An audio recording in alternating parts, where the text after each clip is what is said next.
All right, welcome into Surviving Paradise, the podcast that takes a sometimes serious, always humorous look at the claim by Jehovah's Witnesses that they're living in a modern day spiritual paradise. I can confirm that is not true. And we're going to take another subject as we always do this week. I am your host, Stacy Bauman, former elder, ministerial servant, sometimes pioneer, but as I always say, most importantly, a kid that was raised in Jehovah's Witnesses in the 70s and 80s. As I typically do, I just want to give a warning for those that are still Christians or believing Jehovah's Witnesses or big Bible readers and hold that as an anchor in their life. Just know that we're never here to offend anyone. We do like to have fun. I'm very agnostic. I'm very transparent about it. We do have some sarcasm, some humor, so brace thyself if that is in any way, shape, or form offensive to you. This is all about being somewhat entertaining and informative. So this week, I want to unpack what I think is the key handcuff, the key trap that brings Jehovah's Witnesses to their knees, a lifetime of being on their knees, and that is baptism. From a very early age or early on in any kind of a Bible study process with Jehovah's Witnesses, there is an end game, and that end game is baptism. Get them baptized. Get them into Jehovah's Witnesses as an officially dedicated member of the organization. We're going to see why that is absolutely offensive by Bible standards as well. But I'm going to talk mainly about kids because I tend to lean that way, but just know that in every case or in every one of these references, as we take a look at them, that this applies to adults that are exposed to Jehovah's Witnesses as well, that are either found in the ministry, they happen to roll up to a cart, take a book, and the conversation continues longer than expected. Whatever the case may be, the end game for Jehovah's Witnesses is to get you baptized. That is what their end game, their end goal is. And the reason I say I tend to lean into the kid part of this is because, as you'll see, this is by far and away, in a landslide, the most serious step any human being can take when they're associating with Jehovah's Witnesses. It applies across the board, but it particularly, and especially in modern times, that's not even true. Backing up, that's not even true. Jehovah's Witnesses have always felt that the lowest hanging fruit was kids, children, who they try to get to make a lifetime commitment at an incredibly young age. This act of baptism within their faith, this act of submerging someone in water, literally changes everything. Nothing is ever the same. Every Bible study, every child born to a Jehovah's Witness parent is on a fast track to baptism, to getting in the pool, to getting plunged. But let this all serve as a warning. And I can't be more serious about this. Once you're baptized, they have you. They have you. You've handed over control of your life to a publishing company and 8 guys in upstate New York. They now can discipline you. They can tell you what to do. They can tell everyone in your life how to treat you. They can change and alter every stage of your life after you've taken this 5 to 6 second plunge in a pool, typically at a circuit or district assembly. They have you. Baptism is the handcuff. It ends any sense of freedom or any sense of free will that you have as a Jehovah's Witness. Baptism's about control. Make no mistake about it, and it's a trap. Star Wars reference for the nerds out there. Once they get you there, once you come out of that water, you've surrendered all power to their authority. And it's deeply, deeply disturbing because the baptism of the Bible has nothing to do with dedication to a publishing company in upstate New York. It is supposed to be an intimate and close commitment to the Creator, Almighty God. And I want to show you why. And I want to take a look at this through the lens of even my own experiences, some of which are pretty funny. They're pretty funny as to how Jehovah's Witnesses and the Watchtower Bible and Tract Society and those great 8 guys in upstate New York get millions of people in their grasp and they don't let go. It takes tremendous effort. And in most cases, and I mean 90+%, people's lives are deeply damaged because they got in a pool and baptized as a Jehovah's Witness. So let's take a look at baptism as we know it, as Jehovah's Witnesses currently teach it. I just want to say that they are grossly, grossly dishonest about it. They're very dishonest about baptism, what it means, and everything that surrounds the details of it. So let's take a look at a reference. And again, I was a 70s kid. So this is the first exposure that I had to any of this. This was my first exposure and my understanding of what baptism means as a Jehovah's Witness. But the dishonesty bleeds through, particularly in baptizing young kids, children, and it devastates their lives. We'll get into some of that, as I mentioned. This is the Watchtower of 1970, pages 329 to 330. It says there, quote, "The step of dedication must be taken only after one has sufficient knowledge to decide unequivocally that he wishes to do Jehovah's will and not his own. Otherwise, the act of baptism is meaningless. It follows, therefore, that it would be improper for infants to be baptized. One must know why he is baptized. Very young children would be lacking in understanding. It is true that Christ Jesus said, 'Let the young children come to me.' But there is no record that he baptized any young children or commanded them they be baptized. Rather, they should be instructed by their parents in the discipline and authoritative advice of Jehovah, so as to be prepared for dedication and baptism when they have grown in understanding to the point where they can make an intelligent dedication." End quote.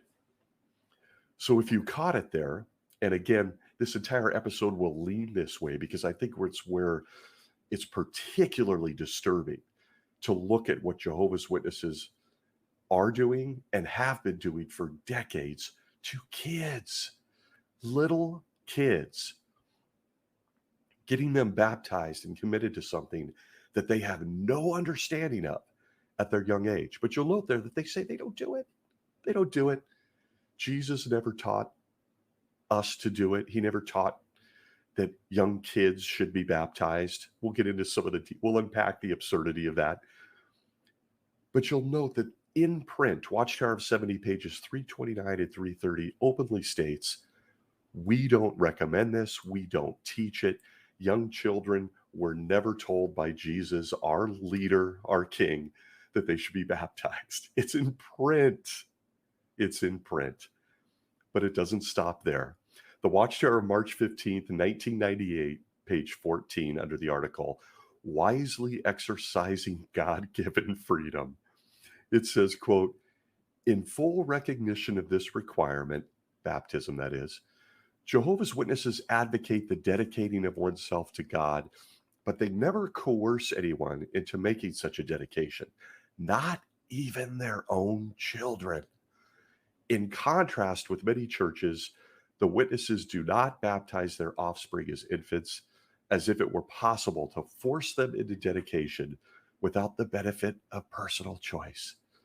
End quote. There are dozens, if not hundreds, of similar comments in their publications, and nothing could be a bigger lie. If you want to split hairs on what the definition of an infant is versus a 6-year-old, as you will see, you feel free to go ahead right here. But you've seen just 2 references I've lobbed at you that openly state it's inappropriate. Children don't have deeper understanding. Jesus never told them to get baptized. That you could, by extension, apply this to any Bible study, but certainly children, that if they don't understand what they're dedicating themselves to, they're not mature enough, whether it be in knowledge or in age or in anything else, that it's wrong, that their baptism is meaningless. Their words, not mine. Nonetheless, they are practicing it.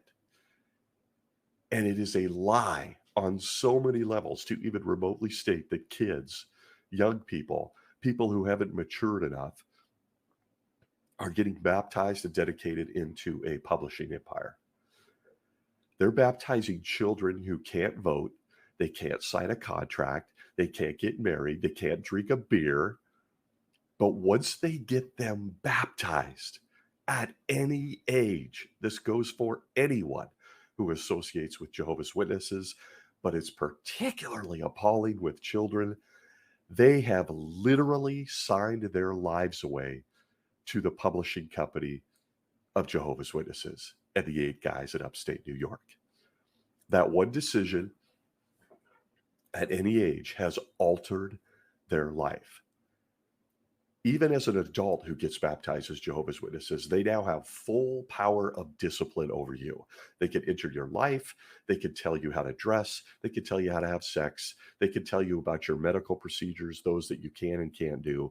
They literally control every stage of your life, and that includes, by extension, your family, your social circle, you name it. All because of this trap of baptism. And make no mistake, baptism, as you will come to see, is a form of control. And certainly, while again, I tend to lean and emphasize the children, the young people, innocent kids are low-hanging fruit for Jehovah's Witnesses. That's where a lot of their numbers are coming from when you look at their reports, even though the reports show how terrible things are in the organization in terms of growth. Still, those numbers are in almost every case kids born in, forced and coerced and guilted into getting baptized. Now they're a number, now they're a statistic, now they can be controlled. You will hear Jehovah's Witnesses, if you go up to a book cart tomorrow at your local bus stop, or you encounter one, tell you that this just isn't true. Oh, that just isn't true. It isn't true. We don't baptize kids. No, I'm totally against that. You'll get personal opinions. Oh, no, we don't do that. We know baptism's sacred. It's a relationship with Jehovah. We don't do that to kids. Would you like some proof that they are either uneducated or they are lying? I bring the good stuff. So here is some proof. The Watchtower, 1992, March 1st, page 27, relates this story. Quote, in the summer of 1946, I was baptized at the International Convention in Cleveland, Ohio. Although I was only 6 years of age, I was determined to fulfill my dedication to Jehovah. End quote. Watchtower, 1992, March 1st, page 27. 6 years old. Would you like another?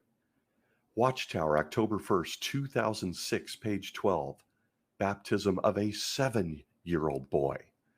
October 1st, 2000, page 28, Watchtower.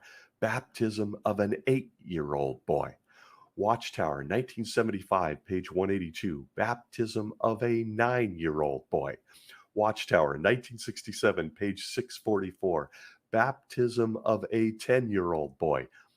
On and on, I could continue to send you references, despite what we read at the outset in their own literature, that we don't do this, we don't believe in it. If they don't understand it, it's meaningless. Jesus never taught it. Jesus never wanted kids to do this. They are doing it. And they have been doing it for decades as a form of control of kids, children, children at 6, 7, 8, 9, 10. There are dozens more, folks. 11, 12, 13, 14, 15. We'll get into my own experience. And the guilt and the control and the coercion starts, as you can see, in their own printed literature as young as 6. I ask you now, what were you doing at 6 years old? What were you doing? I was eating Lucky Charms and watching Scooby-Doo. I guarantee you, I did not have any understanding whatsoever at 6, 7, 8, 9, 10, and as we'll see, even in my teen years, of committing and the obligation and the responsibilities of committing to baptism, to a God I barely understood who he was. I had a book that showed me horrific pictures of him killing people who didn't agree with him. But I certainly, at 6 years old, was not thinking about a commitment of any sort other than to watch cartoons on Saturday morning and ride my bike. But it just gets worse. It just gets worse in this matter of baptism. And again, I want to keep stating, this applies even to adults, older people, people that are not born in, because the same mechanism of control exists at every level of this teaching of Jehovah's Witnesses. But it gets worse.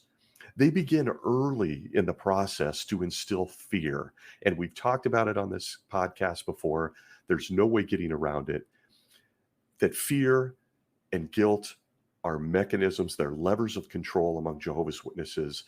I don't want to make this whole episode about that, but make no mistake, as you will see, that fear, that penetrating guilt, coercion begin early. I just showed you 6 years old. I couldn't find my socks at 6 years old. But we have people dedicating and giving away their lives. Why? Fear.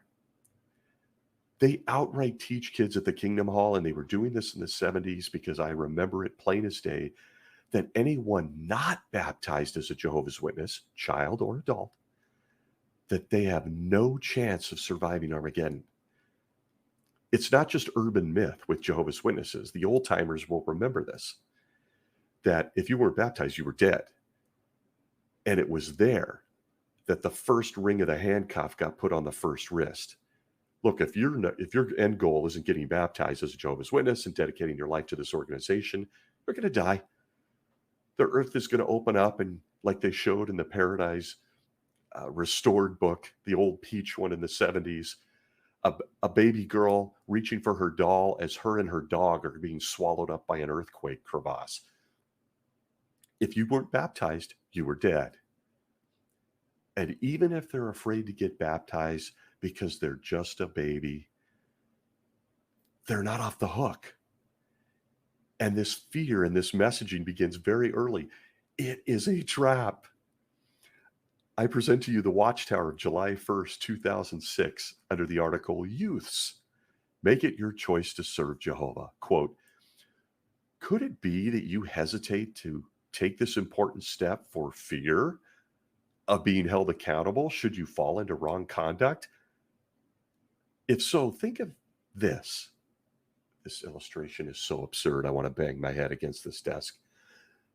Back to the quote. Think of this. Would you refuse to apply for a driver's license simply because you were afraid that someday you might have an accident? Of course not. Neither should you hesitate to get baptized if you qualify.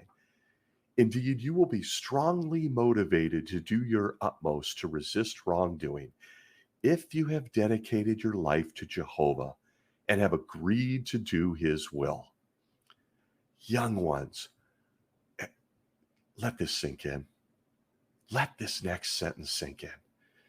Back to the quote, young ones.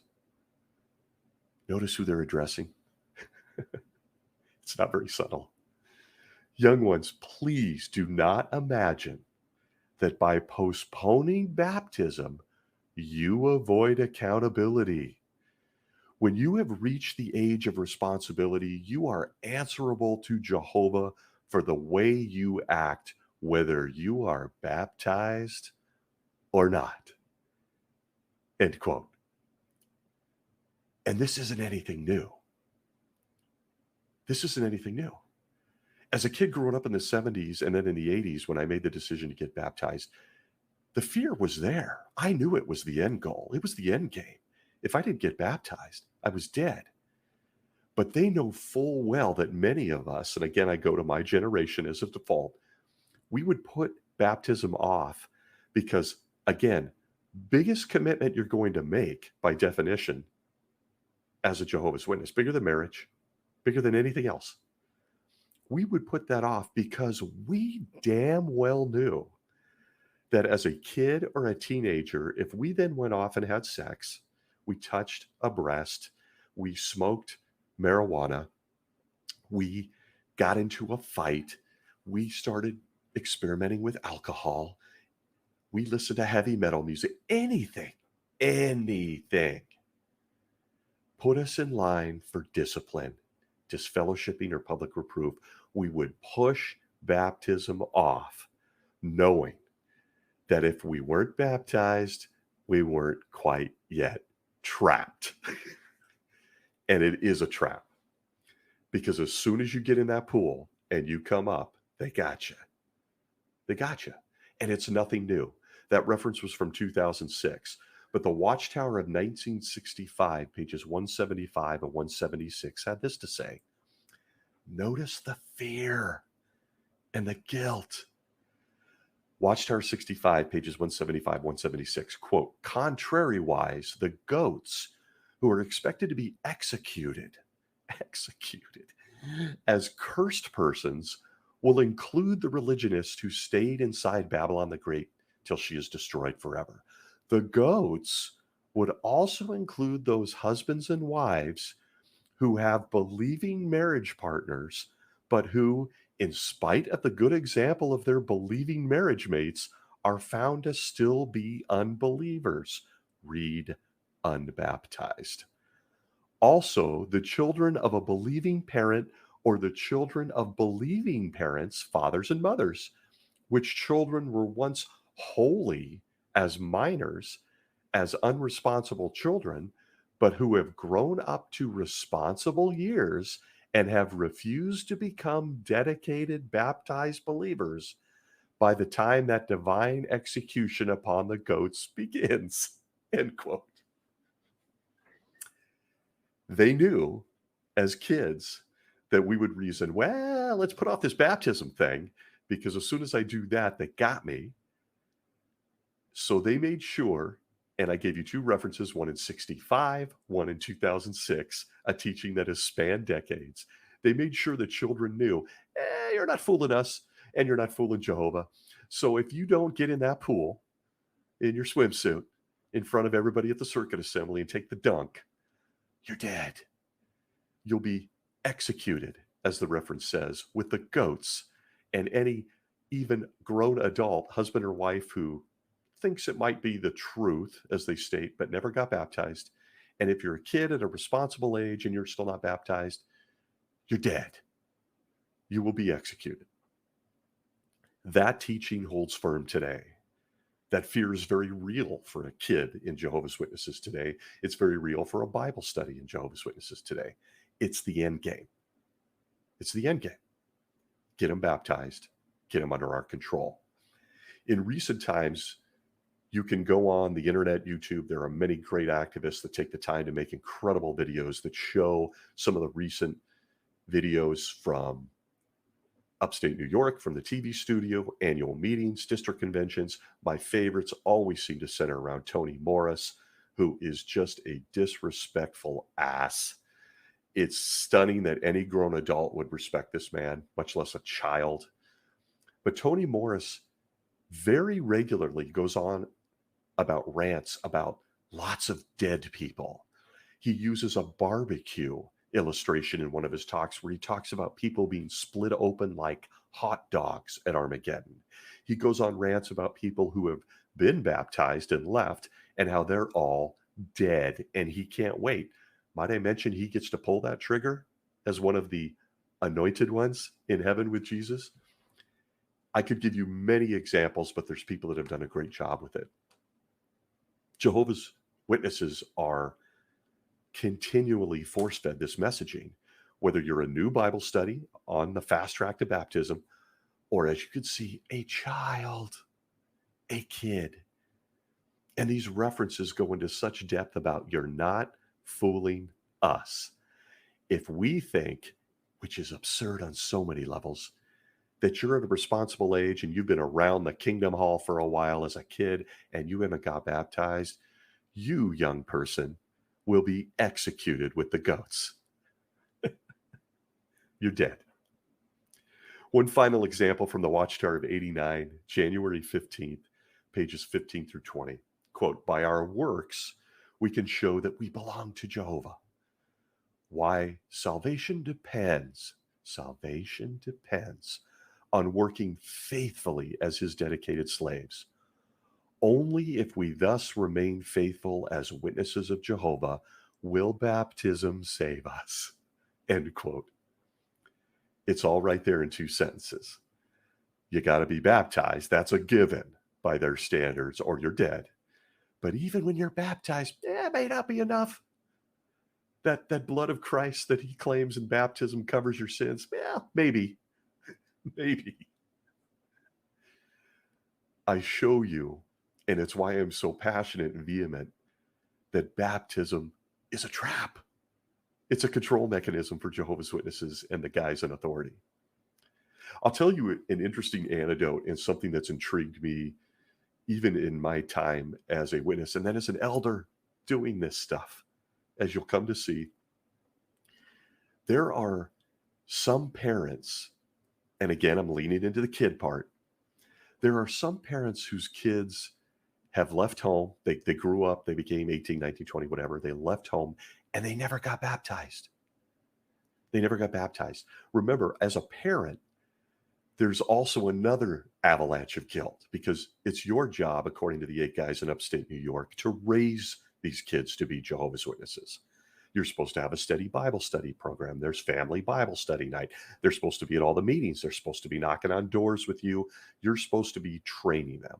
But there is a plethora, and I mean thousands, if not millions, that are raised as Jehovah's Witnesses, leave home, and never get baptized.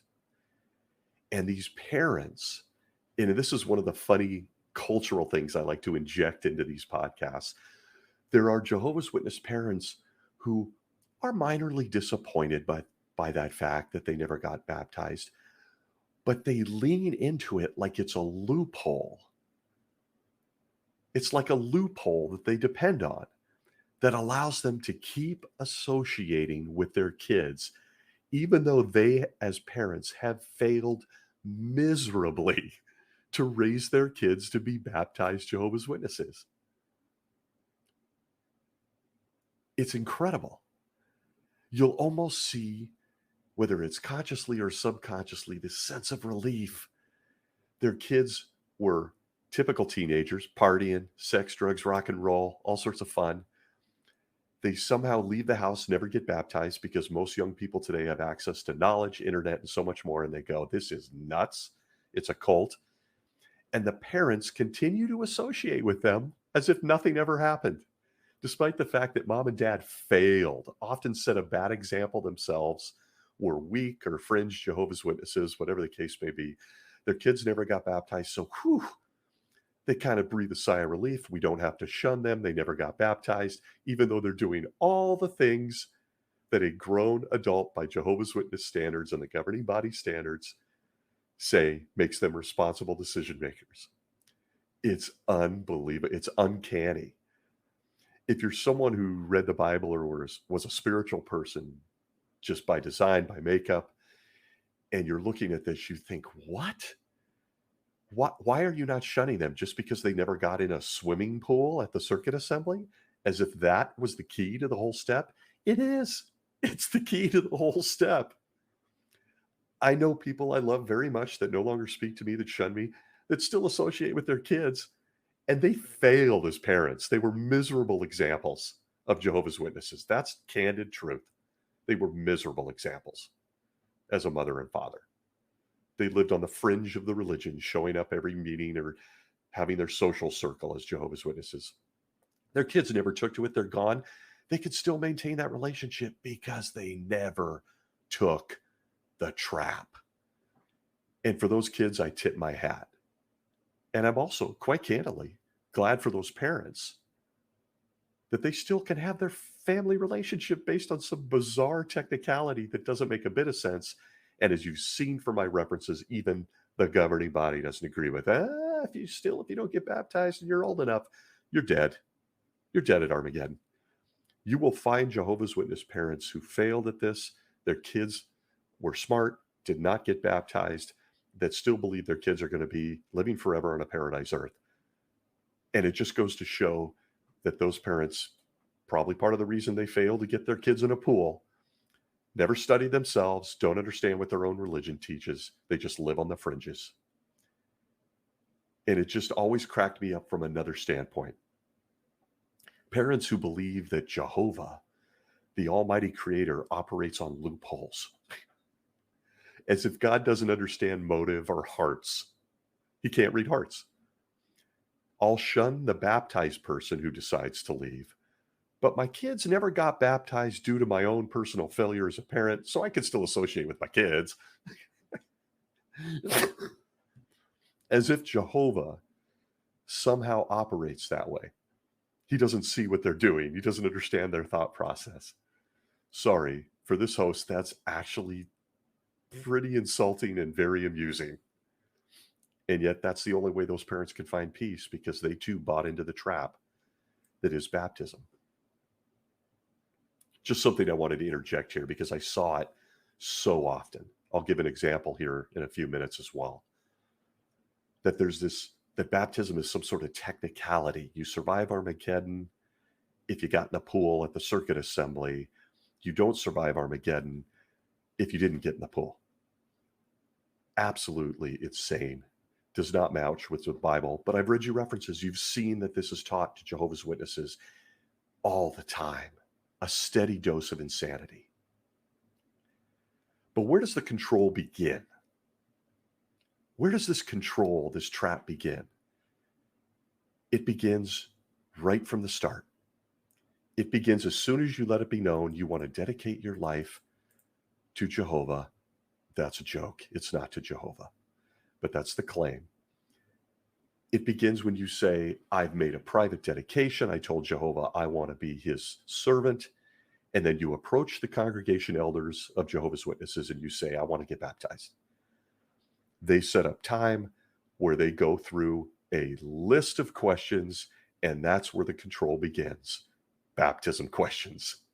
And they have changed dramatically by decade. Apparently, Jehovah thought of a few questions he wanted to ask people. He thought of some things he missed on the first round. So they've changed, and I mean dramatically. And I want everyone to note, the very Bible that they claim to know better than anyone else in the universe makes no mention of what I'm about to share with you. Zero. See past episode on Going Beyond What Is Written, New Light, Fear, Control, Shame. The list is long. But what I'm about to share with you is not mentioned in the Bible. It's not mentioned anywhere. It's not alluded to. It's not even hinted at. Baptism by Bible standards was a simple process, but there's no mention of questions or going over questions. There's no mention of meeting with the elders. There's no mention of how to dress. There's no mention of what your bathing suit should look like or cover up when you get in the pool at the circuit or district convention. None of it. If you look strictly by Bible standards, baptism, Jesus just got in the water with his cousin John the Baptist, splash, a dove comes down and says, this is my son. It's over. It's over. And might I add, Jesus, who had seen the creation of all things, had a hand in it outside of his own creation, according to the Bible. The very creator of human beings, of the earth, of the solar system, of DNA, molecules, atoms, everything. He was 30 years old when he got baptized. 30. It's interesting. You'd think that, as we've seen, 6-year-olds among Jehovah's Witnesses are getting baptized or forced to, and I will say forced to, but Jesus didn't do it till he was 30. That's very interesting. It's not a cliche. It's not urban myth. He was 30. He didn't feel the need to get in the water and take a splash until he was 30. The only 30-year-olds that get baptized among Jehovah's Witnesses now are new Bible studies that they found as adults, or someone who left as a kid and then for some very sad reason decided to come back and get baptized when they were older. They're baptizing kids now, children. But Jesus was 30. In another account in Acts, I believe Acts chapter 8, we see the Ethiopian eunuch. He's flying by on a chariot, and he says, "Oh, look, water." I mean, the story must be factual, right? "Oh, look, water. What prevents me from getting baptized?" I often wanted to interject at that point, "Well, you haven't gone through the 200 questions with the elders for one." But they aren't in the account. It's a really odd situation. He just said, "There's water, baptize me." Gets baptized. Boom. So we're seeing the creator of the universe and the king himself, Jesus, at 30 getting dunked. We see an Ethiopian eunuch, guy from another country. "Hey, I think I want to do this." He gets dunked. No mention of what I'm about to share with you. And I want to put something in right here that is key for a Jehovah's Witness listening or anyone else in this matter of baptism. Even the organization itself makes no mention, as far back as the 40s in their literature, makes no mention of an organization in the 2 questions they use publicly at the assemblies for the candidates getting in the pool to shout out affirmatively that they want this dedication. They want to be controlled, is what it is. There's no mention of an organization up until the Watchtower of 1985, June 1st, page 30. And I want to read to you what I think, aside from the Bible's complete lack of mention of the baptismal situation and the way Jehovah's Witnesses do it, I want to show you what I think is just the lever, the exposure that shows what baptism as a Jehovah's Witness is all about. Here's the current concluding baptism questions as sent to the bodies of elders in May of 2019. I don't want to go back every decade. They have changed dramatically. But today, if you agree to be baptized as a Jehovah's Witness, you must shout out yes to this.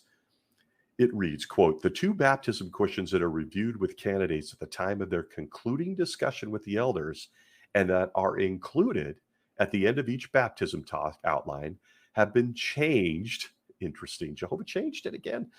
As follows. 1, have you repented of your sins, dedicated yourself to Jehovah, and accepted his way of salvation through Jesus Christ? First one seems pretty reasonable by Bible standards. But here comes number 2. And if this doesn't make a light bulb pop for someone who's really looking at this critically or maturely, I don't know what will. Number 2 was changed in 1985 to read this. Number 2, do you understand that your baptism identifies you as one of Jehovah's Witnesses in association with Jehovah's organization? End quote. The new questions will be used starting with the baptism talks at assemblies and conventions during the week of May 13th, 2019. Did you catch it? Did you catch it? I already gave you Jesus and the Ethiopian eunuch. They didn't have to shout out any questions. And the Bible's supposed to be the standard, right? The Bible's supposed to be a special book given to these guys. These guys apparently got a message from Jehovah that says, I need you to ask them to shout out at a crowd that they are one of Jehovah's Witnesses and they are in Jehovah's organization. Baptism by Bible standards is an intimate, private dedication in a relationship with God. No, it ain't. No, it ain't. Not if you're a Jehovah's Witness. You're dedicating your life to the organization. Control. They got you. It's a trap. It's their standards and their discipline if you don't follow it. Now, when I went through baptism questions, these are the two that you hear at the circuit assembly. They're the final two after you meet with 2 or 3 elders to go over the questions. But for those old timers among us, and I'd love to hear other people's feedback or experiences, there used to be nearly 200 questions in the organized book that you had to answer with elders, typically broke up between 2 or 3 because it was so overwhelming. Apparently, there's a body of water. What prevents me from getting baptized? That was the only question in the Bible. They formatted over 200 with 70 optional questions. You always did the optional questions, I might add. The elders always wanted to pry around. Those 70 optional questions is where you usually got confessions of sin. Yep, I did touch her there. Yep. Yep, I was drunk several times my junior year in high school. Yep. There used to be a process so minute, so detailed, 200 plus questions, 70 optional. And trust me, the elders asked the optional because they wanted to get the dirt. Do you know to this day now, to expedite this process of baptism into the organization, it's down to 60 questions now. It's down to 60 questions. No longer does someone have to put themselves through the rigors of almost 200 questions plus 70 optionals, plus probably dumping every bad, terrible thing you've done. And depending on the elder asking the questions one-on-one, there were some weirdos, some perverts, some strange guys that wanted the dirt. They wanted the dirt. I've seen it. So this isn't bombastic stuff that I'm sharing. I've seen it, particularly, and I'm going to say it because it's the truth and it needs to be exposed, particularly with very cute teenage girls, young girls. So tell me, optional question number 25 here. I saw it. But again, you compare this baptism into this organization with the Bible, there's no indication of it. The king himself just got in the water, got dunked, and it was over.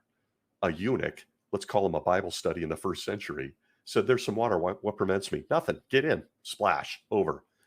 Jehovah's Witnesses and the mechanism of control and damage starts here.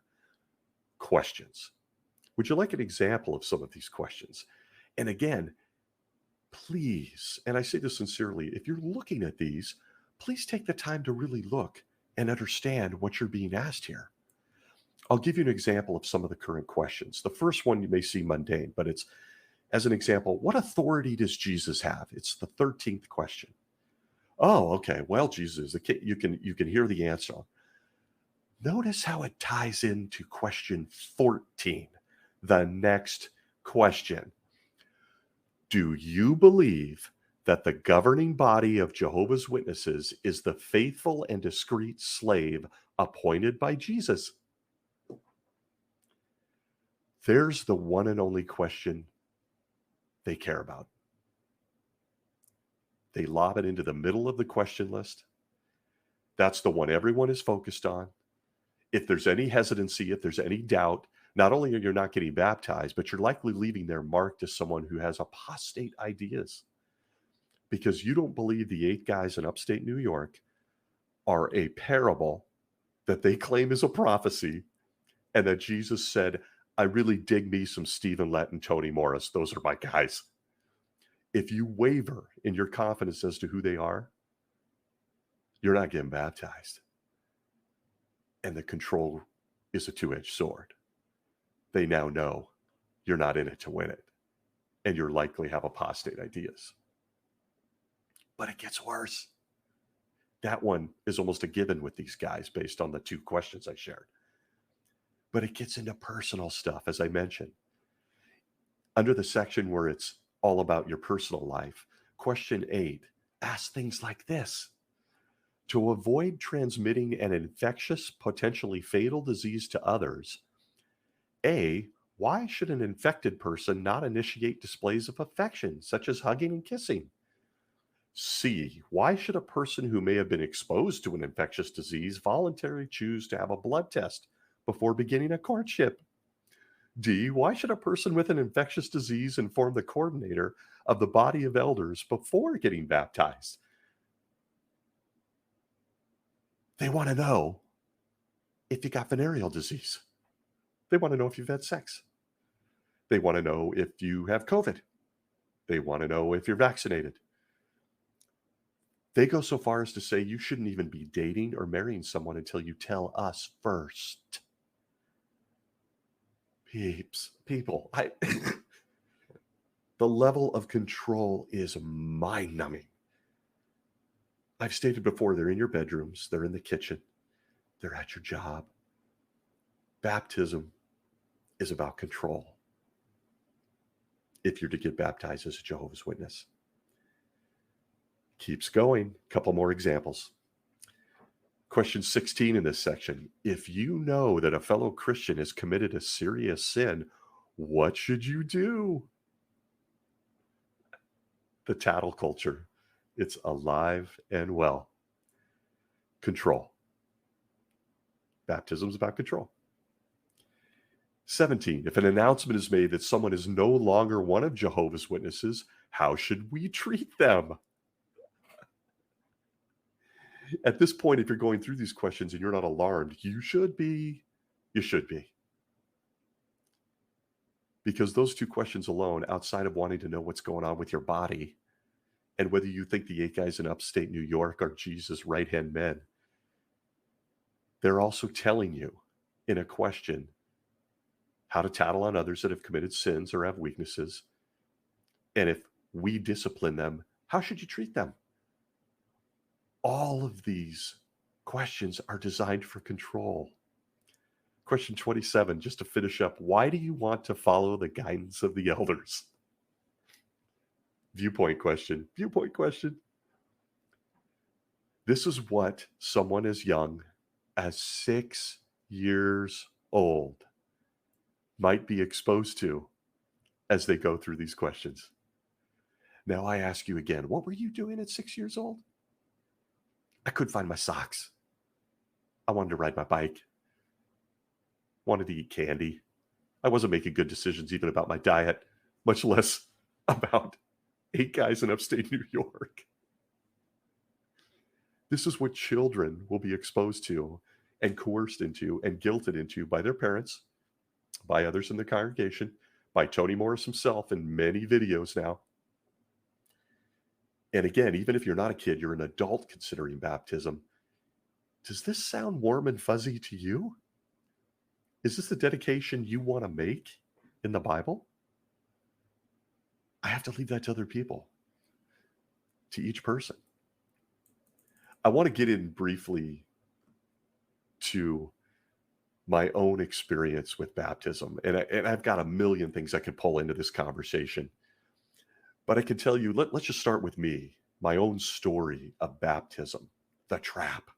And it was. I went through those questions. In those days, it was nearly 200 questions and 70 optional questions for discussion.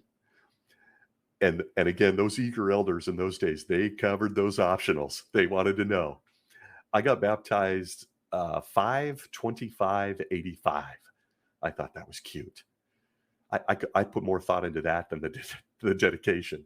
I was a high school senior about to graduate, and let me assure you, I was sinning like a madman when I went in that pool.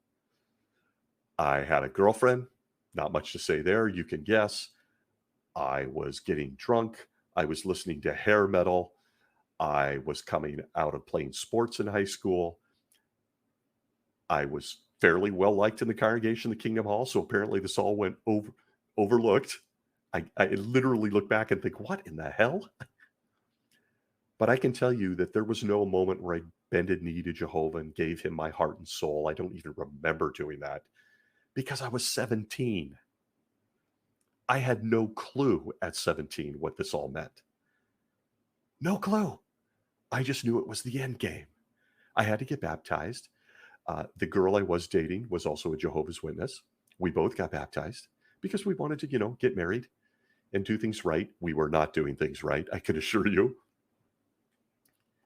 And we thought, oh, when we get baptism, it washes away all the bad stuff we were doing. Me personally, all the bad stuff I was doing, that's what we were taught. I can assure you we got baptized and the bad stuff kept going, as I've shared in past episodes. But at 17, I had no concept of what I was a part of. Nothing. Zero. So how does a 6-year-old or anyone younger than that have a clue? And I was a reader. I studied. I had a pretty good idea what the religion was about at this point. I'll give you another example and one of the funniest probably experiences I had as a Jehovah's Witness. I still laugh at it. I'm sure that they do not, if they figure out who they are or anyone does. One of my very closest friends who now shuns me is still a Jehovah's Witness. He got baptized at a circuit assembly in California. The baptism talk is typically the last talk before lunch break on Saturday, at least it was. He got baptized. It was emotional and rousing. We all took pictures of him with his, coming out of the pool. We then, after his baptism, left the circuit assembly at lunch. Right after he got baptized, we got hammered drunk and we chased around worldly girls. The assembly wasn't even over. His hair was barely dry, but he got baptized. We got in a car out in the parking lot after the baptism and went out, got blasted, and chased around some worldly girls. In other words, nothing changed. Zero. Nothing. It was this weird formality. Well, I gotta live through Armageddon. I gotta get baptized. End game. Baptism. At that age, and he was probably 19, I guess, at this point, I'd already gotten baptized, still sinning. We had no concept of what the dedication meant. Everybody was doing it at our age. Everyone was getting baptized in the mid-'80s. So we did. That was it. That was it. And it, to me, colors exactly how absurd the Jehovah's Witness concept of baptism is. You're not looking at it as something with the Almighty Creator. You're looking at it as a formality, end game, a trap. And as a teenager who's still making incredibly stupid decisions, it doesn't stop you or protect you from doing anything else. Now, I want to move the needle forward a little bit to my elder years, so to speak. When I became holy, I was judging others and really doing things the wrong way. I gave the baptism talk at the circuit assembly, and boy, did I consider that a privilege, just an incredible privilege. And some of the details looking back on that was just insane. Our location, our circuit assembly hall, had additional t-shirts on hand for those who didn't bring that modest bathing suit, male or female. Not kidding. That they would have to cover up if anything was showing, if somehow the circuit or district overseer didn't like their bathing suit. Not kidding. And I saw it happen. Another experience, one that I'm proud of, I got to be really honest. I had a lot of teenage girls in my congregation. I really loved them all. I still love a lot of them. I've lost track of them. Most are married and have kids now. But at that time, there was one sweet girl, was friends with her family. I talked her out of baptism when she was about 16. She was not ready. She was so immature. And I remember going in the B school and her telling me she wanted to get baptized. And I walked through some things with her. And it was clear she was not ready. Her mother was in the congregation, married to an unbeliever. Her mother had been disfellowshipped and was unable at any point to bring any of her 3 kids into the organization. None of the 3 took to it, including this last one that I'm mentioning. This young girl was her last shot. It was her child by her second marriage. Her older children from the first marriage, the one she got DF'd from, were not Jehovah's Witnesses. But this last girl, sweetheart, was her last shot. And incidentally, as I mentioned earlier, she still hangs out with all 3 kids because none of them got baptized. None of them got baptized. No, no need at any point to use common sense or anything of that nature. No need. They had not got baptized, so the loophole and the way we looked at it completely changed. She hangs around with all three kids to this day. And the girl, the youngest one that I told not to do it, she's now a college instructor. She's also a Mormon, interestingly.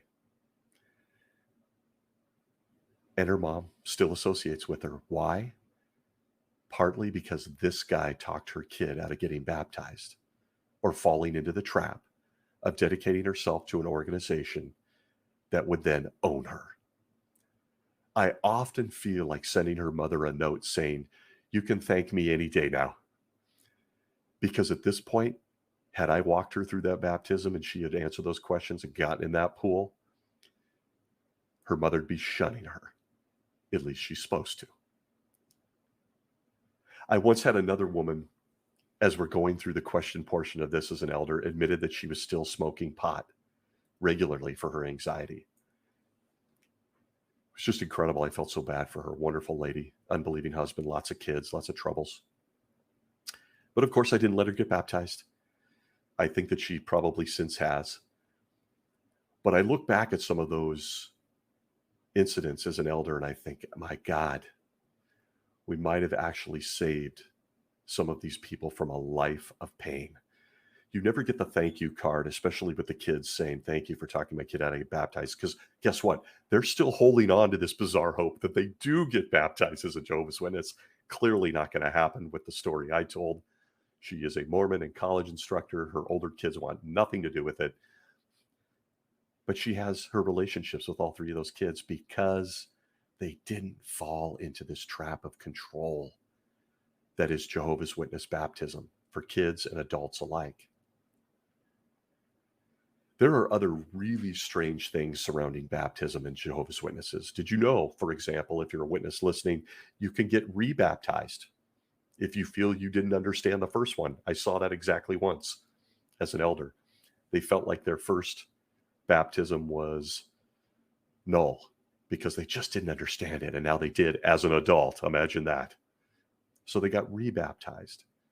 Jehovah's Witnesses also, without going into all the logistics, believe you must be completely immersed in water.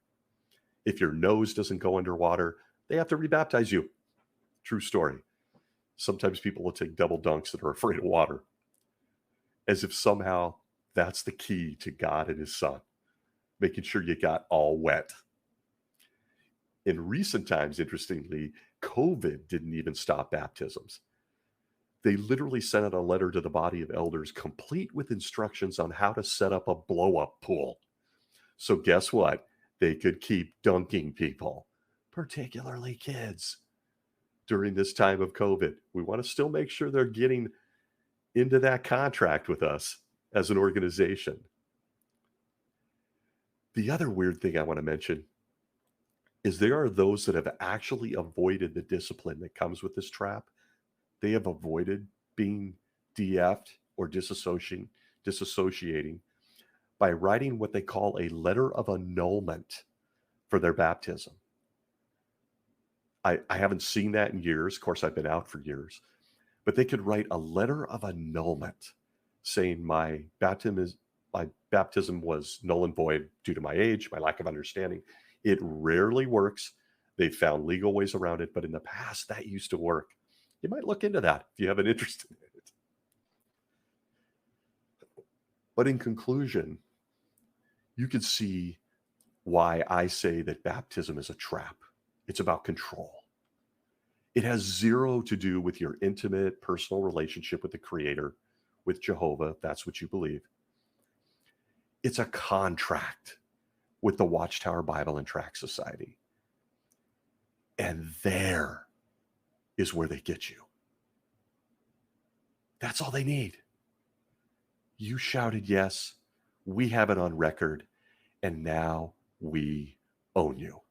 Your family, your private decisions, your health, the people you associate with. We own your entire life. It doesn't resemble anything in the Bible. It doesn't resemble any instructions from Jesus himself. And they can get you in print, as proven, as young as 6 years old to get into this contract with them. It's absurd. It's abuse. And it's a trap. Baptism into Jehovah's Witnesses is a trap. I want to thank everybody for listening this week. Thank the comments, the DMs, the messages I'm getting. I truly, truly appreciate them. I'm doing my best to try to figure out how to answer all of them. So thank you. Would love to hear your opinion, your own experiences on baptism as a Jehovah's Witness. Most of us out and suffering because of that decision. But as you can see, I strongly encourage particularly young people to avoid it at all cost. Play the game. Play the game. Thanks again for listening. Be well out there. Be safe. And I will see you all next week.